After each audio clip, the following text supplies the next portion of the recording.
Okay, done my trousers again. Put my keys up here, so maybe we'll get going now. But I think we need to make a move on. Oh yeah, I recognise. Oh, is this the one where I've got a really steep climb round a bend or something? Get back to that car park area. Okay, blown down by the wind. Yeah. Anyway, so I said, you know, they mentioned on the radio, I think it was last season or the season before, Mitcham Hills is a really dangerous area, and all the suburbs leading either down or up to Mitcham Hills. I don't know if I've just dropped the house price in Mitcham Hills, but they say, you know, if it's a bushfire danger season day sort of thing, you don't want to be in Mitcham Hills if you hear the siren go off. If you do, don't even bother going back to your house or collecting anything. It should already be in your car, and you just drive down to the plane and you'll be safe, especially if you take these two roads out of the area. So Mitcham Hills, Onkaparinga Hills, those sort of things. Basically, we have Ash Wednesday 3. Yeah, Ash Wednesday 3, because we had Ash Wednesday 1 and Ash Wednesday 2, whereas the Victorians don't realise that we had 2 events. We had one, and they said, oh, you know, we won't have another one for a few more years. And of course we had a wet winter. Maybe rain's coming late is like a wet spring. You know, had a wet spring, everything grew back, but grew back even more than anticipated. Have a phenomenal fuel load, even though we had a decent bushfire the previous season. So these things do happen. And of course then we had the Ash Wednesday 2, the killer sort of thing. And lots of people died. Many houses were lost, and we're on the end of this nearly 20-year drought now, extended by 10 years. You know, normally it's only 10 years, but it's gone on to almost 20. And I said the last few years I've been saying, you know, it's coming this year, coming this season, or maybe it's this year. We're going to have a wet spring because of the late rains. You know, the driest July on record. Now the rains have shifted maybe 7 weeks further into the season. We have a lot more rain going further on. Things will start growing later into the season. Heavy fuel load.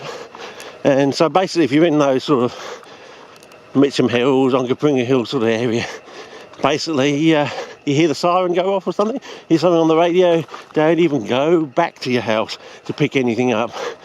Yeah, it's that dangerous. I mean, there'll be so much cloggage along the road, the narrow roads up there. And of course, being a hilly area, the fire doubles its speed for every 10 degrees rise. So, you know, flat it goes at a certain speed, 10 degrees it doubles the speed, 20 degrees it goes 4 times as fast, 30 degrees it goes 8 times as fast, 50 degrees it goes 16 times as fast. So by the time you're only this sort of thing, you're getting beyond 16 times faster than it would go on level ground, you know. So it just goes vroom up a hill sort of thing. And you know, if you're at the top of that, the heat, the intense heat from the vapours and the fuel load behind that going up the hill so fast, because the bush is built to burn. Yeah, if you've got a house at the top of a hill in Mitcham Hills or Onkaparinga Hills, don't even get good insurance, kiss your house goodbye, and just get down onto the Adelaide in the concrete jungle plain, and you'll be safe. Your house will be gone, but you'll have the insurance and you'll be able to rebuild. You know, so have all your possessions, you know, have all your JPEGs double backed up on hard drives that you give to all your friends and relatives. As I say, you know, if you've got nothing to hide, you've got nothing to fear, so, you know. So you've got all your family photos with your friends and stuff. If you've got nothing to hide, you've got nothing to fear about having friends and relatives having all those, you'll be able to get them all back. Anyway, so then we got on to you know, what's going on in America, and does it have any connection to that 120 million apparently that was paid to the Clinton Foundation. Apparently they had some dodgy HIV, AIDS medication that was diluted down on something, didn't work. Because it was diluted down, it didn't work. But I think, you know, the way the Clinton Foundation works, that's just a ruse.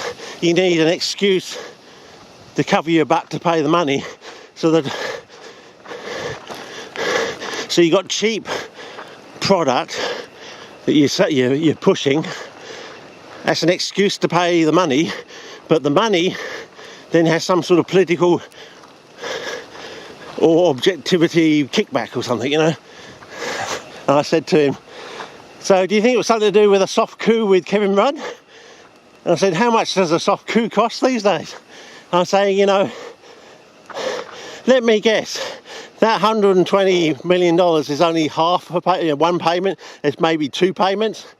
So a cool $250 million gets you a soft coup these days. So do you think the Kevin Rudd coup cost about $250 million? Do you think that's cheap for a coup? Well, you never know what's going to come down. I mean, all this Alexander Downer stuff is starting to get more serious, you know. Everyone's having a nod, wink, wink. And I think we came through there before, so we'll walk back through, just so that you get your location data from last season. I think we were here in, was it late September, early October?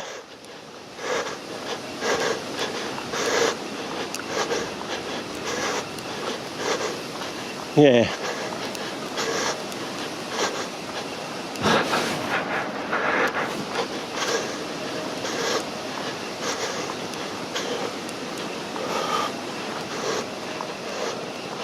We had a quick squeeze through there, but as I said, they don't expect anything too much in here. It's not a normal season, not a normal year. Oh yeah, we've got a bit of foliage. Well, there you go, fellas. I reckon that would be followed out probably even further if we had a normal season, normal year. Down low for Gideon, Rossi, Camel,